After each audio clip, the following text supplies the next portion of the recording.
Hello and another warm welcome to Kogi in Focus, the program that beams the searchlight on happenings and developments in and around Nigeria's complaint state, Kogi. I'm Khadijat Mohammed. On the program today, Kogi State Government intensifies coronavirus sensitization campaign. Kogi State Government take action on staff health care. Governor BELLO buries his mother. This and more when we return. Don't go away.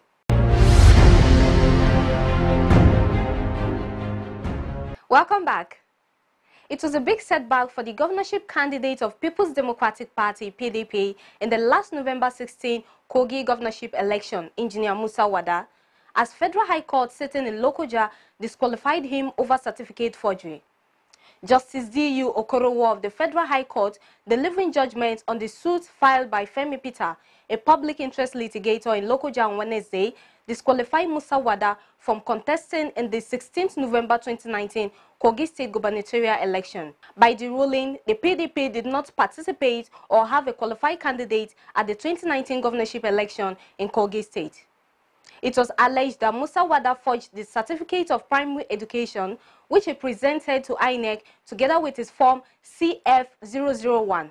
It was also alleged that he presented false information on oath when he stated in his form CF001 submitted to INEC that he had never presented a forged certificate to INEC. In proof of his claims, the plaintiff supplied letters written by both Kwara and Kogi State Ministries of Education confirming that Wada's certificate of primary education was not authentic. Also supplied were sample certificates issued in the same 1973, which showed that Moussa Wada's certificate bore no semblance in content and character, including serial number as those genuinely issued by the Ministry of Education, Kwara State in 1973.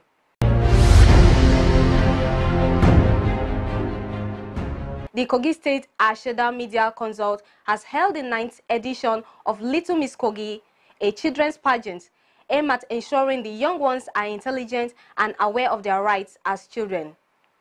8-year-old Ikeoluwa Isijola, a match winner of the 2020 edition of the 2020 Little competition held in Lokoja, the state capital. Children in their schools gathered at the government-reserved area Lokoja to celebrate the making of Little Miss Kogi. Parents, school teachers, and students, including performing artists, were happy to be part of the show.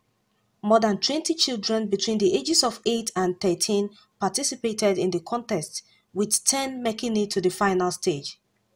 There were some very intriguing segments.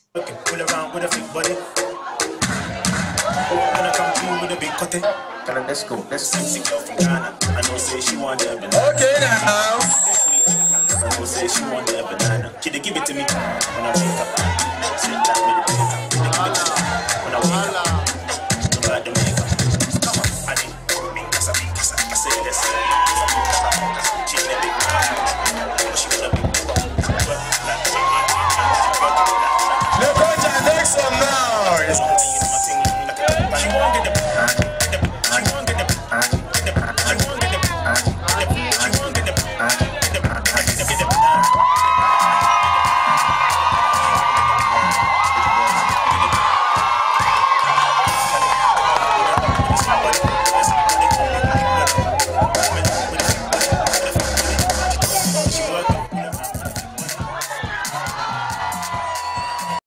Many other beauty queens, including Little Miss Nigeria, Angela Ituma, were also present, and they also bared their minds on issues concerning the Nigerian child. And the Nigerian Child Rights Act is yet to be enacted in many states of the Federation. The police are equally hampered by lack of well-trained personnel and poor logistics for quick response. Child molestation can be significantly reduced through aggressive sensitization and advocacy programs. Formal punishment for culprits should be severe, even to the limits permitted by law to serve as deterrent. A child advocacy program with child helpline should be provided as a safe space for victims to disclose abuse. And a multidisciplinary team consisting of counselors, lawyers, medics, forensic experts, family support, emergency shelter, and community education services for free, leading to disclosure of abuse, less trauma, and change of attitude. We therefore condemn in strong terms child molestation. We should say no to it. Parents should do more. Schools should do more. Religious bodies should do more. Society should do more. Government should do more. It's our collective responsibility. Child molestation is the act of abusing a child, both physically and emotionally, and it's very bad because sometimes I put myself in children's shoes. If I was the one that they used to beat, rape, how would I feel? So I urge everyone today, if you see a child being molested, if you see a child being raped, please don't keep quiet, speak up. It will help the government to know how to curb everything. I'll make sure I do what I say, and I always keep an eye on all those beggar children and not let them be the same ordinary children they were, but great children in life. To try to listen more to their children and try to make them open up to whatever is hidden. Try to provide a listening ear and not waving them off every little time they want to speak one-on-one to them. Other children present also had their say. I want the government to stop the child molestation in countries and states, and I also want the government to set a law that whoever is caught doing child molestation should be put in jail for life. To stop child molestation, the government should send securities on different states to patrol around different areas. And if any child who is molested, the government should please put it on social media or any form of television to show people so that they can encourage people who have been molested to talk out and stop it from continuing. Watch our body language. If we act strange, draw us close and ask questions. Ask us the help we need to recover. Hold us close and say as many times as it takes. It will be all right, you are safe. Firstly, parents should know who they leave their child with before leaving the child. If the child acts strange, they should talk to the child, draw the child closer in case of anything. Parents and dignitaries urge government to take palliative measures to ameliorate child molestation. All over the country, the Child Rights Act is yet to be domesticated across the 36 states. As of today, we only have about 21 states that has domesticated the Child Rights Act. And we are out to sensitize our leaders on the need and the importance of making sure that the Child Rights Act is very active. So this kind of program is a welcome development, and as a matter of fact, those are the things that we put our resources into to make sure that we contribute our own quota to the upcoming generation. An opportunity, a platform that will enable our children to demonstrate, to showcase what they really have. If you don't give them this platform, you may not really know what they can do. But I think I want to give kudos to the organizer of this program. Child molestation, the psychological effect, the emotional effect. Once a child is molested, that child is no more normal, is no more complete. And it is something we need to talk about because most parents don't even know. These girls or boys don't even tell their parents. Parents need to get closer to their children. They need to communicate more. The home too is liable. If you are too free with your children in the hands of strangers, you are pushing them into this trouble.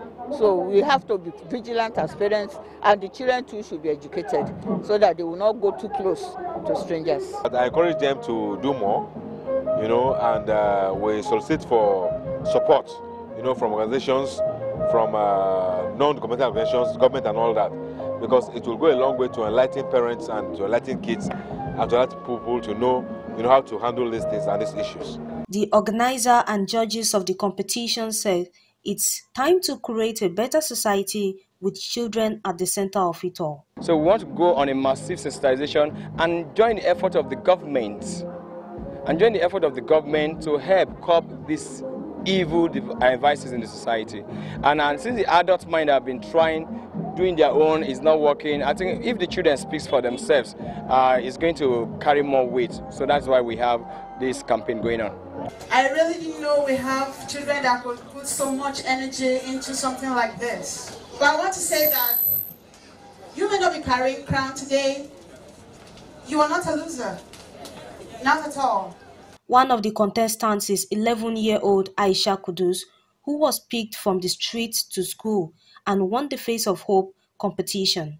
Aisha said her goal is to kick child begging off the streets. I see this as a starting point for her because, like she said on the stage, that she's going to make sure that she also advocates for every other children on the street and ensure that they get to the school, get back to classroom instead of remaining on the street. Personally, what I saw in her the very first day I met her was how smart she was looking, and I felt like if this girl without education is this smart, then with little assistance she'll become a very great person. And ever since then I picked her up and I adopted her as my own daughter.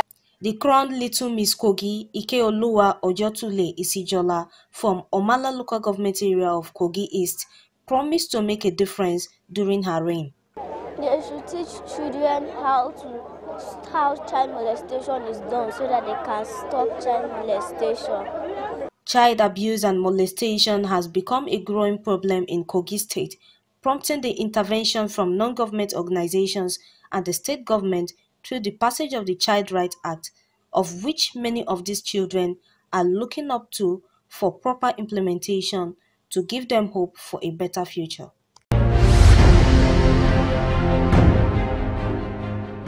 Following the increasing spread of the pandemic in some parts of the country, the state government is implementing sensitization plans to prevent its spread in Kogi State.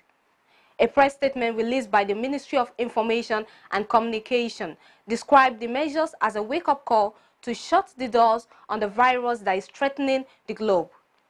Schools have been shut and large gatherings of people have been banned. The Kogi State government has also set up a containment center to control the spread of the virus in the state. The state government urged religious leaders in the country to pray against the disease, describing the pandemic as more dangerous than earlier thought.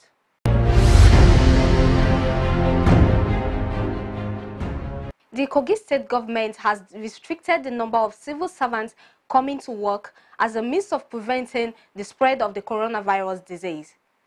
Civil servants from grade levels 1 to 13 are directed to stay off workplaces for 14 days, effective from Monday 23rd of March 2020, and work from home. Workers on grade level 14 and above are to report at their offices. Those rendering essential services are also to continue to go to their workplace as they are not affected by the work from home directive. No case of the virus has been reported in Kogi State yet.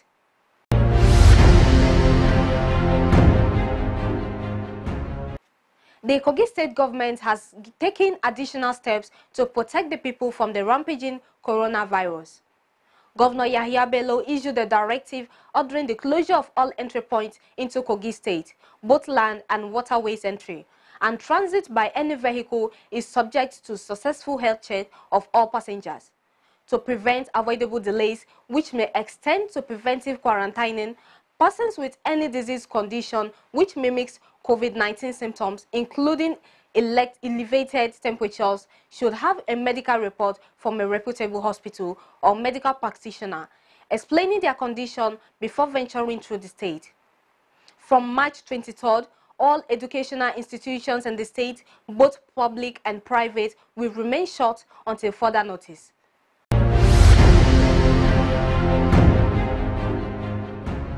All social, cultural, and religious activities have been suspended, and essential activities must not have a crowd beyond 5 persons. All public areas, pubs, bars, and restaurants have now been limited to 5 customers at a time, seated apart in line with the social distancing guidelines.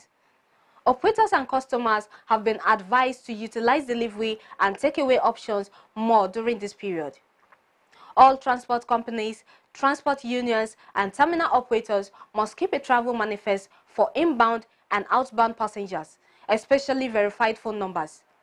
They must also provide hand wash stands with soap in the garages and hand sanitizers in the buses. Passengers are required to cooperate by washing their hands with soap and water and sanitize them before boarding. They are to be denied boarding if they fail to comply with the hygiene procedures. All corporate premises and large businesses in the state must keep visitors registers as well as take the temperature checks of guests and visitors using a non-contact infrared thermometer.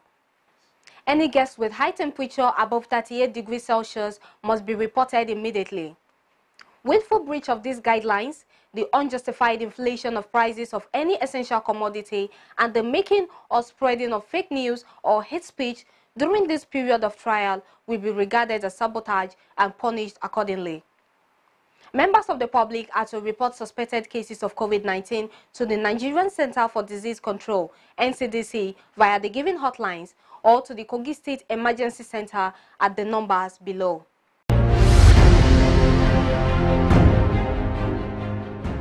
Kogi State government has begun a coronavirus sensitization campaign to highlight the dangers of the disease and ways of preventing it.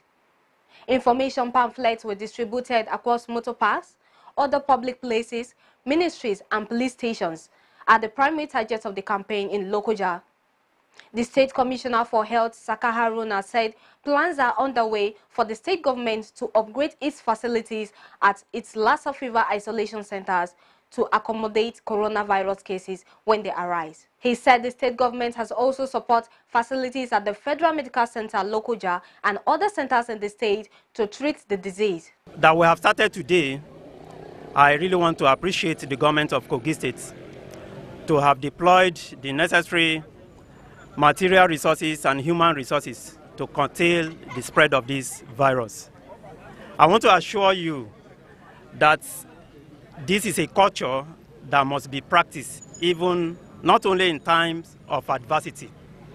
Even after the scourge of this virus, we will assure you that this practice will be part of us, and all the schools, government offices, and corporate business offices, both governmental and non-governmental, are being encouraged to continue this regular hand washing and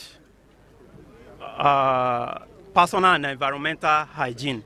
This is the most important way to stop the spread of this virus. I want to call on our citizens to play their own role. 80% of those preventive measures are those things that our citizens can do on their own. Kogi State Director General, Government House Administration, had words of advice on how to avoid contracting coronavirus. We have taken a proactive measure where part of it is by the Ministry of Health, where we demonstrate cleanliness. Things all about cleanliness. Not just cleanliness, it's a routine exercise that you're supposed to take to get yourself ready for this virus. Yes, we are hearing it, and it's real. Our neighboring state, we are hearing that we have some people that are being suspected to have that virus. Ekiti State, yes, so we have bandwidth Ekiti State. So virus is something that nobody knows how it travels, unless maybe those who are in medical field also. So we have to get ourselves ready, and that's what the state government has done. Has ordered for procurement of hand sanitizer that is going to be distributed within all the government offices. From there, we now extend to individual houses. So we want to advise co-guys, we want to advise individuals that should take this issue very serious. The sensitization team also demonstrated hand-washing techniques and other sanitary precautions measures.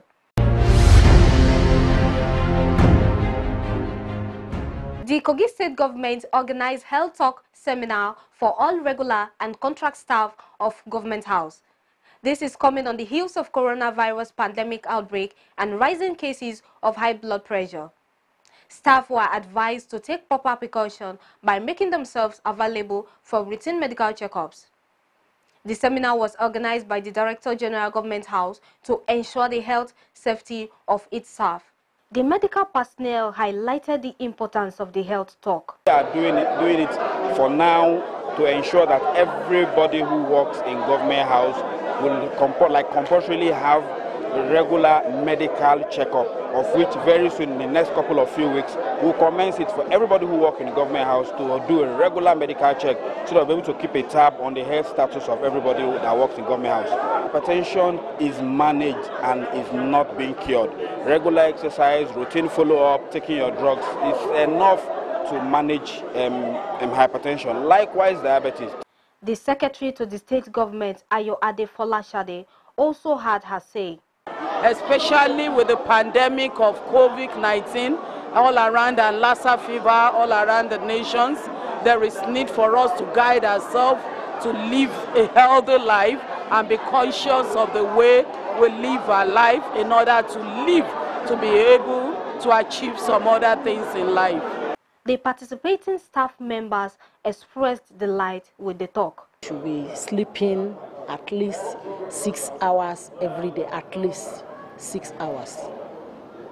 So with that, then we should also be conscious of our health history and the genetic disease in our family. If we are conscious of all those things, I think we will live very long and healthy. The program today has been able to upgrade my level of my knowledge of hygiene the more, and its importance.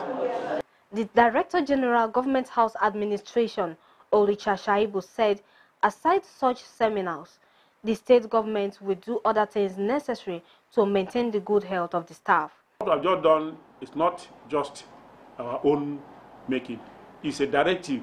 It's an executive directive from His Excellency, like BELLO, the Executive Governor of Kogi State, because he said the information reaching him is not comfortable with it medically. Some of our staff are not fit, but they refuse to disclose their medical fitness or their medical status. With this, if you're able to do it, then if you fail to come up without cogent reason, then leave that one to the administration. We know how to take care of such issues. Even before the outbreak of the coronavirus pandemic, the health authorities in Kogi have been concerned about other health concerns, including a rise in cases of high blood pressure.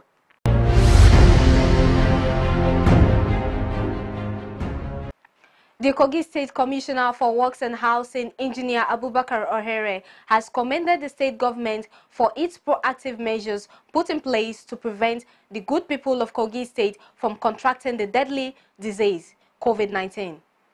He stated this during the sensitization program in Lokoja. OHERE called on the people of his constituency and populace at large to adhere to strict compliance of all directives issued by the state government that if Kogi is safe, the people will be safe. OHERE used the opportunity to encourage the staff of the Ministry of Works to wash their hands regularly and to distance themselves from open functions that could pose a threat to being infected by coronavirus. He assured the people to pray and watch that health is wealth, and if the health is negatively challenged, then things could go wrong. OHERE wished those infected across Nigeria quick recovery.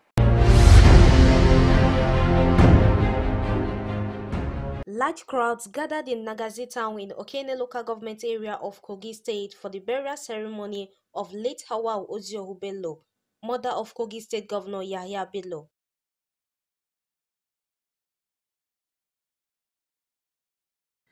State governors, federal and state legislators, other political office holders and politicians from all sides of the divide came together to bid the governor's mother farewell.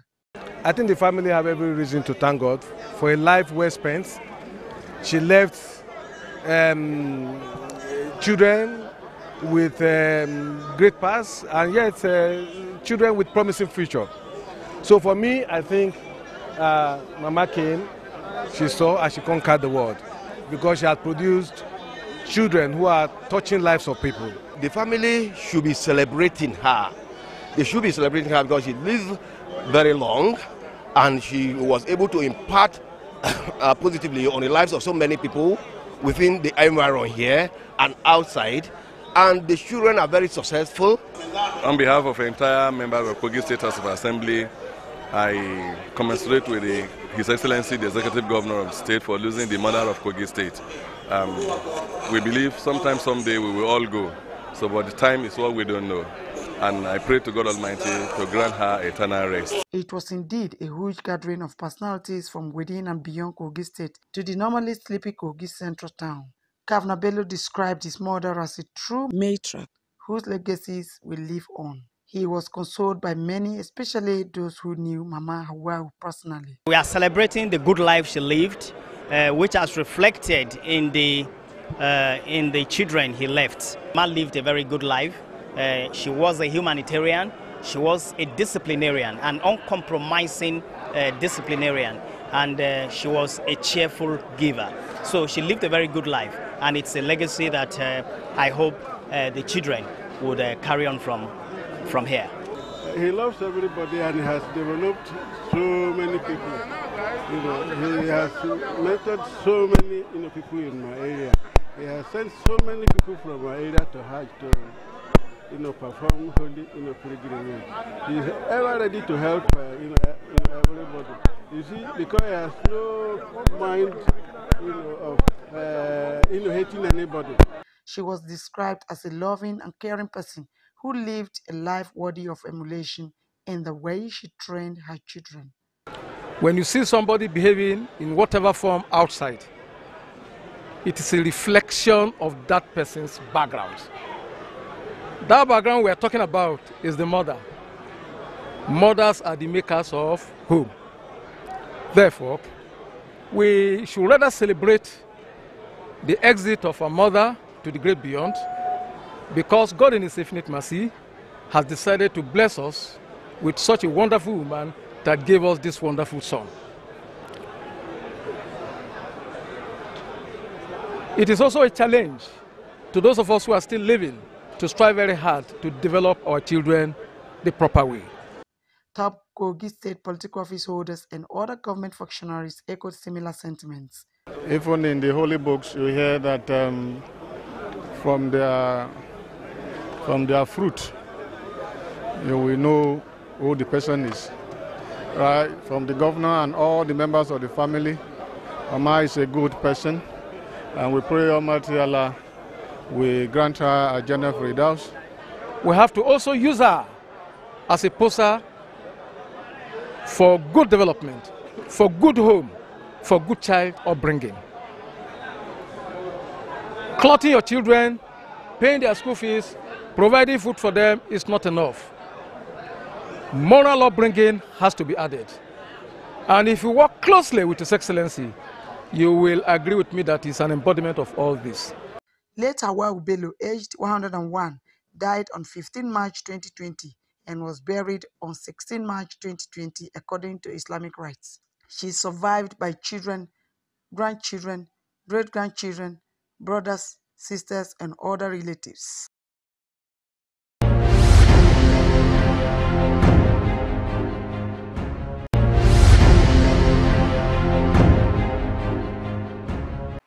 Join me for another edition of Kogi in Focus, your weekly review of happenings in and around the state, same time, same station next week. Until then, keep doing to others what you want them to do to you.